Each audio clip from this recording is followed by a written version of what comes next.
Assalamualaikum warahmatullahi wabarakatuh. Pemirsa, teman-teman semuanya, jumpa lagi di channel Babe Abdul Hadi Show, di mana channel ini selalu membahas tentang pengobatan, kesehatan, dan supranatural. Pemirsa, teman-teman semuanya, kita mengenal satu istilah yang merupakan satu peringatan bagi kita, yaitu di atas langit masih ada langit. Artinya seseorang merasa dirinya hebat, masih ada yang lebih hebat. Kalau itu bukan karena manusia, juga karena Gusti Allah yang maha hebat.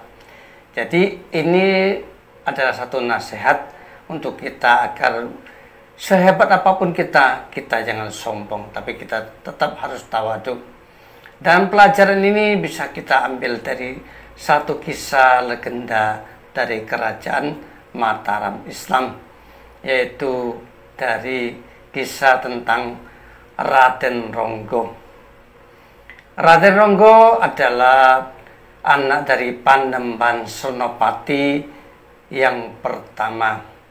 Konon kabarnya beliau adalah keturunan dari Ibu Ratu Kidul. Namun versi lain mengatakan itu adalah anak dari Raden Ayu Retno Dumila.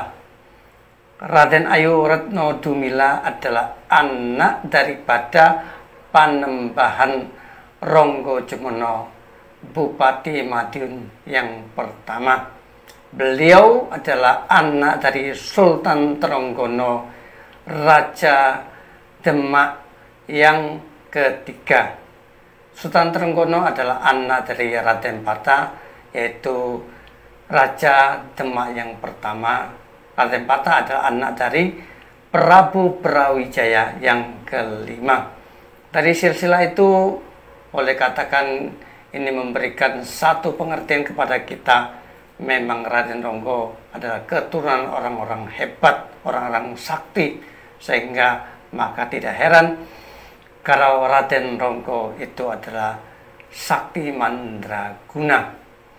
Salah satu di antara kesaktian beliau itu adalah ketika beliau disuruh berguru ke Ki Juru Martani.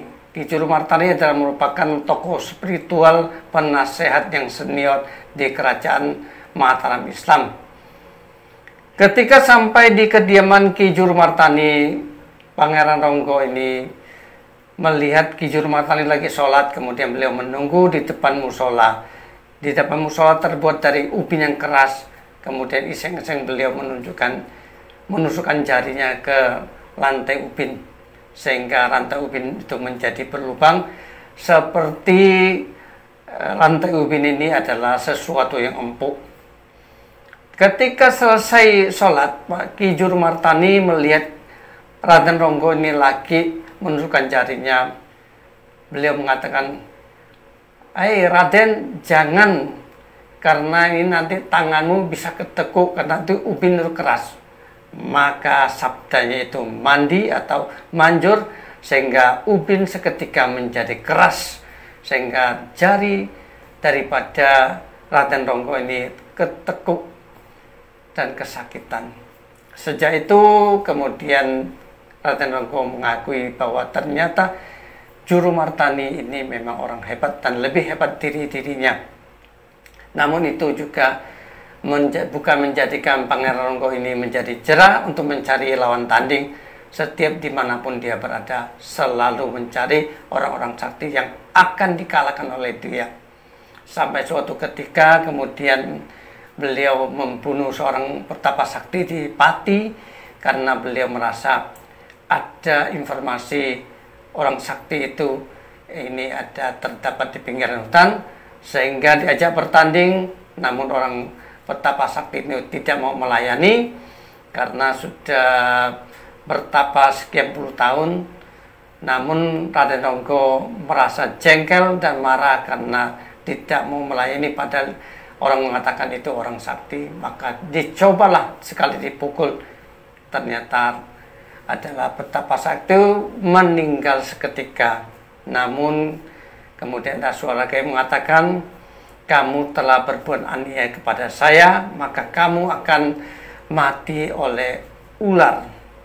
Dan ternyata benar, dalam perjalanan pulang dari Pati ini ke Mataram, Raden Ronggo bertemu dengan ular berbisa, kemudian bertanding, dan Raden Ronggo sempat tergigit. Walaupun ular itu bisa mati, dibunuhnya, namun ketika sampai di Mataram beliau keracunan karena bisa ular tersebut, kemudian meninggal dunia dan dimakamkan di daerah Nitian. Rencananya bagi pemirsa yang ingin berziarah ke sana, itu yang paling gampang rutenya adalah perempatan lampu merah Rumah Sakit Wirasaban, kita ke arah selatan. Ketika sampai ke selatan kira 400 meter kita ambil kiri. Ya, ambil kiri. Setelah ambil kiri kira-kira 600 meter kita ambil kiri lagi. Kira-kira 10 meter sudah sampai. Itu ada tulisan Masjid Sultani Nitian. Di sampingnya ada jalan masuk, ke belakang masuk saja. Maka akan ketemu area makam-makam tua yang lebih dari 300 tahun. Di situ juga ada makam dari Ratu Pakubuwono ke-1 atau Pangeran Puger. Juga ada penasehat spiritual dari Kerajaan Mataram dan lain-lain. Ini silahkan, mungkin pemirsa ingin tahu sejarah agar kita bisa mengetahui bahwa sejarah itu ada buktinya. Monggo, bagi pemirsa yang ingin mengetahui, silahkan, ini ada videonya. Teman-teman pemirsa, kita berada di areal parkir depan Masjid Sultani. Dinamakan Masjid Sultani adalah dulunya milik Kerajaan Mataram yang dibangun sejak Amangkurat I, namun sekarang dikelola oleh masyarakat. Dan sebagaimana masjid kerajaan, baik itu Masjid Sultani ataupun Patok Negoro, maka di belakangnya biasanya ada areal makam untuk keluarga daripada kerajaan atau keraton, baik di Surakarta maupun Yogyakarta. Dan kita di samping daripada masjid ada jalan menuju ke area makam. Nah, ini tempatnya, kita lagi menuju ke arah area makam di belakang masjid. Ini adalah gerbang yang pertama, kemudian gerbang kedua kita akan diantar oleh juru kunci. Nah, ini adalah juru kunci yang sudah berpuluh-puluh tahun merawat, membersihkan areal daripada makam-makam tua. Kita lihat areal makamnya begitu bersih, rapi, karena disapu tiap hari, dan beliau usianya sudah lebih dari 70 tahun. Dan kita lihat bahwa area makam ini adalah banyak makam-makam tua yang dimakamkan di sini sejak 300 tahun yang lalu. Dan juga di sini di samping Pangeran Ronggo juga ada penasehat spiritual, yaitu seorang ulama besar. Nah, ini makamnya. Ini makamnya. Kemudian nanti kita juga, ini adalah yang putih, itu adalah makam Ratu Pakubuwono I. Nah, makam dari Pangeran Ronggo itu terletak di ujung. Nah, ini adalah makam Pangeran Ronggo, begitu sederhana, sesuai dengan hidup beliau ketika masih muda. Walaupun beliau itu adalah anak raja, anak pertama dari Panembahan Senopati, tapi beliau tidak hidup glamor atau foya-foya. Hidup beliau adalah dengan menalami ilmu kesaktian, senang bertanding kesaktian, kemudian senang menyepi, senang tirakat, lelaku, dan sebagainya. Sehingga ketika beliau sudah meninggal pun ternyata kesederhanaan itu terbawa, sehingga ketika dulu katanya pernah dibikinkan cungkup semacam atap itu untuk orang tirakat, ternyata setiap dibikinkan itu rubuh, entah sebab karena angin atau sebab karena apa. Ini menunjukkan yang bersangkutan yang dimakamkan di situ adalah tidak mau diistimewakan, artinya ingin sederhana seperti ini.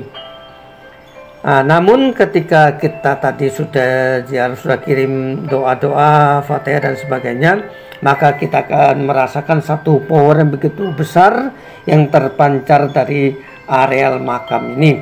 Karena di samping makam beliau juga sekitarnya adalah makam-makam tua yang juga orang-orang sakti ketika zaman Panembahan Senopati atau Sultan Agung, bahkan Amangkurat juga ini ada dimakamkan di areal sini. Nah, kita lihat batu nisan ini ataupun katakanlah batu yang diletakkan ini adalah batu-batu yang sangat tua sekali. Nah, seperti ini kita lihat. Ini menunjukkan bahwa makam ini sudah kuno, yaitu lebih dari 300 tahun sejak Panembahan Senopati sampai Hamengkubuwono yang ke-9. Nah, ini kita lihat, ini tanpa ada cungkup, sederhana sekali. Namun kalau bagi yang ingin lelaku spiritual maka akan merasakan bahwa ini area makam ini memancarkan satu kekuatan energi supranatural yang begitu kuat. Karena di samping makam ini memang terkenal orangnya super sakti semasa hidup, juga beliau dikelilingi oleh makam-makam tua. Dan ini adalah makam dari Ratu Pakubuwono ke-1 atau Pangeran Puger. Dimakamkan di sini dikelilingi oleh makam-makam tua. Dan ini hanya sekedar untuk pengetahuan kita bahwa di Yogyakarta ternyata di samping kota gede, Imogiri juga di sini dimakamkan keluarga keraton atau kerajaan sejak Panembahan Senopati. Mudah-mudahan apa yang saya sampaikan bermanfaat. Terima kasih. Assalamualaikum warahmatullahi wabarakatuh.